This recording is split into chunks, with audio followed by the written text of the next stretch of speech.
A continuación, el doctor Isidro de los Santos Olivo, profesor investigador de la Universidad Autónoma de San Luis Potosí. Es miembro del Sistema Nacional de Investigadores, doctor en Derecho Constitucional por la Universidad Complutense de Madrid. Es profesor de carrera e investigador de la Facultad de Derecho de la Universidad Autónoma de San Luis Potosí desde el año de 1990 a la fecha, así como en diversas universidades privadas en San Luis Potosí. También se ha desempeñado como profesor investigador invitado en diferentes universidades de Iberoamérica. Autor de libros, así como también de capítulos y artículos de libros. Es un privilegio contar con su presencia, su participación, doctor Isidro de los Santos Olivo, y como siempre, la admiración, reconocimiento y respeto por esa trayectoria académica de excelencia. Adelante, por favor. Muchas gracias, estimado doctor Rafael Sánchez Vázquez. Los afectos son recíprocos y en esta nota de cortesía académica, bueno, pues felicitarlo y agradecerle porque me permite estar esta tarde para conversar sobre unos temas que a todos nos inquietan y en particular he preparado para transmitírselos y dialogar con ustedes el día de hoy. El título de mi intervención se llama Estado Constitucional y Postconstitucionalismo. Esta breve intervención constará de dos partes. Inicialmente debo referirme al llamado Estado Constitucional, que se corresponde con el Estado de Derecho. Es decir, el Estado Constitucional es el Estado de Derecho por antonomasia. En la segunda parte, les manifestaré algunas reflexiones sobre el postconstitucionalismo. Pues bien, en principio no todo Estado, por el hecho de ser o de contar con normas e instituciones jurídicas, se puede adjetivar de derecho, ya que la efectividad del Estado de Derecho y de sus extensas implicaciones en no pocas ocasiones se relativizan por la lucha política. La legitimidad no debe confundirse con la legalidad, aunque de manera frecuente ambos conceptos se suelen entremezclar o utilizar de manera indistinta.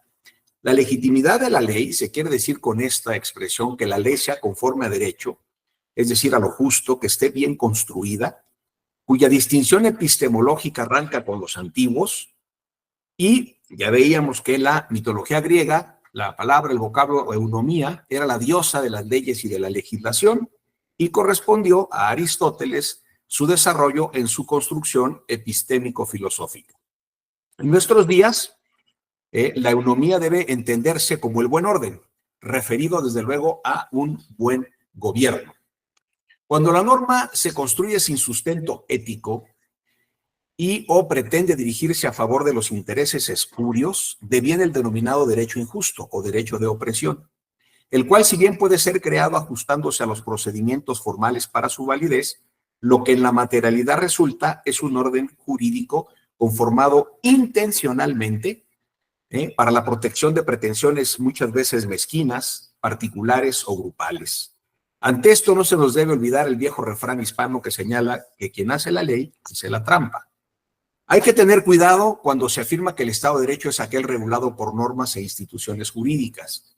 Podemos referir muchísimos ejemplos en la historia de estados que diseñan todo un sistema jurídico e institucional de dominación, inclusive sin que exista una correspondencia entre lo formalmente establecido y la realidad sociopolítica que pretende gobernar. Pues lo que existe y lo que subyace realmente es un enmascaramiento bajo el decoro constitucional de los más execrables regímenes autoritarios. Los sistemas totalitaristas, sean de izquierda o de derecha, y las dictaduras, por ejemplo, evidencian esta última aserción. Por eso la evolución que ha experimentado el Estado de Derecho se ha dado mediante diversas crisis que se han sucedido a lo largo de la historia. Tarea muy difícil es aquella que trata de aportar una definición universal o uniforme de Estado de Derecho, pues toda definición es peligrosa y el gran Jaboleno decía que especialmente las jurídicas constituyen un propósito de definición peligroso. Así es que no está en mi intento esta tarde establecer cuando menos posiciones científicas exclusivas o excluyentes, como tampoco la creación de categorías dogmáticas. Asumiendo el riesgo de incurrir en imprecisiones terminológicas, nos interesa fijar una descripción del concepto Estado de Derecho. Y para este cometido metodológico, a nuestro juicio, hay que considerar 3 presupuestos que no voy a referir, no voy a detener por razones de tiempo. Pero yo, si de publicarse esta investigación, los desarrollaré ampliamente y me referiré a cada uno de ellos. Me interesa ahora, desde luego, pasar a una segunda parte, como indiqué al inicio de mi intervención. Para referirme a esta, considero necesario esgrimir ciertas reflexiones sobre el origen y el concepto del término posmoderno o posmodernidad, para después abordar el término de posconstitucionalismo. Antes, en la modernidad, el Estado constitucional se decantó mediante 2 procedimientos distinguibles. En el caso inglés, con un pronunciamiento más empírico y por consiguiente conectado a la realidad político-social que pretendía regular, desarrolló un constitucionalismo pragmático. Por otro lado, tenemos a la escuela francesa con su construcción dogmática, abstracta, su densidad conceptual y teórica, producto de la razón maquinante, que conformaron las bases e instituciones del constitucionalismo moderno. En principio, sobre el vocablo posmoderno encontramos anticipaciones en el ámbito de la historia de la filosofía, específicamente en el nominalismo. En esta línea encontramos al profesor Chapman en 1870 y también al filósofo Rudolf Panwitz en 1917. También las áreas de la sociología y la literatura desarrollaron este concepto, el de posmodernidad. Propiamente, la discusión y el nombre posmoderno surgieron en los Estados Unidos en la década de los 30 de la pasada centuria, en el campo literario, filosófico y científico. Dicho esto, se puede explicar la vaguedad que ha tenido el concepto de posmodernismo, sin detenernos en el análisis de las diferentes concepciones que despliegan este concepto. Se puede afirmar, siguiendo a Denzin, que el movimiento posmoderno es un anhelo nostálgico del pasado y conservador del mismo, combinado con borrar las fronteras entre el pasado y el presente. Asimismo, lo considera como una cultura consumista que objetiva una serie de ideales culturales e intensas experiencias configuradas por la ansiedad de enajenación. El resentimiento también significa una amplia numeración de datos psicosociales, forman parte de esta definición. Por su parte, la posición del sociólogo francés Alain Touraine sobre este constructo responde a la disolución de la estrategia económica y de la construcción de un tipo de sociedad, de cultura y de personalidad, pues se realizó muy deprisa. Esto fue lo que dio nombre y definió la idea de posmodernidad. Si la modernización asoció progreso, cultura, la posmodernidad disocia lo que estaba asociado. Podemos convenir que el movimiento filosófico de la posmodernidad mantiene un carácter crítico frente a la especulación del modernismo. Llevado este concepto al campo constitucional y para hablar ahora de posconstitucionalismo, el profesor, mi querido maestro Pablo Lucas Verdú, señala que hay que referirse en principio a la crisis del estado de bienestar, la crisis de los partidos políticos y del sistema partidario, a la crisis del sindicalismo, de la representación y participación políticas, lo cual implica unos cambios más o menos drásticos que incitan a su meditación. También se puede hablar de la crisis de las estructuras socioeconómicas, del concepto sobre la dignidad humana y la revolución tecnocrática. El postconstitucionalismo nos revela que las categorías como representación política, sistemas electorales, también están en crisis. El proceso representativo en la dialéctica gobernantes y gobernados ha sufrido ataques significativos. Hoy se puede apreciar una operación manipuladora o controladora por la partidocracia que socava los cimientos del Estado, su organización, su funcionamiento. El postconstitucionalismo nos alerta sobre la relativización de la Constitución a la partidocracia o a un grupo político que promueve una ideologización en las masas. En el ámbito legislativo se produce el fenómeno de la legislación de dominación. A su vez, hay que señalar reformas a la Constitución que afectan los principios constitucionales y entre ellos, por mencionar solo algunos, el principio orgánico de la separación de poderes y el propio equilibrio del poder político. Esto también produce el fenómeno de la desconstitucionalización. Asimismo, podemos observar que la Constitución ya no es lo que dicen los jueces, tampoco la concreción normativo institucional que incorpora, sino lo que decide el partido o grupo político en el poder. Ahora bien, el posconstitucionalismo también se pronuncia al enderezar la crítica a los fallos o al déficit del propio constitucionalismo. Carl Schmitt, el gran jurista alemán, habló de fisuras del liberalismo en el ámbito económico de la Constitución. Sin embargo, hay cosas rescatables del constitucionalismo moderno, es decir, aquellos principios o presupuestos que constituyen unos prenotados, intercambiables y objetivos y valederos para toda organización política euroatlántica. Cabe destacar que cuando se construyó el constitucionalismo moderno, eran ciertamente identificables los enemigos de este. Las injusticias sociales, los aspectos económicos, el autoritarismo, la violación de los derechos fundamentales, la concentración del poder, la falta de participación política de la ciudadanía y un largo etcétera. No debemos pasar por alto que el constitucionalismo se identifica con la manipulación, como dije, y el desmantelamiento del Estado de Derecho. Es decir, emergen nuevos enemigos que ciertamente son invisibles, esos adversarios que están desde adentro.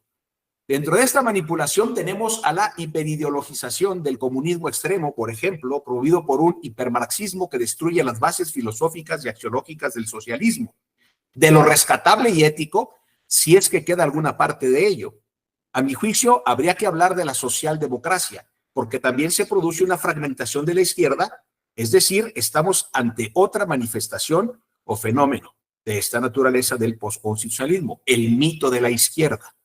Su materialización proviene del manejo de las masas, de la partidocracia, de la demagogia, del populismo, del estado hegemónico del poder o de un grupo o camarilla que se adueña del mismo y que la Constitución pasa a ser lo que ellos dicen, olvidándose de los aspectos sustanciales de su contenido.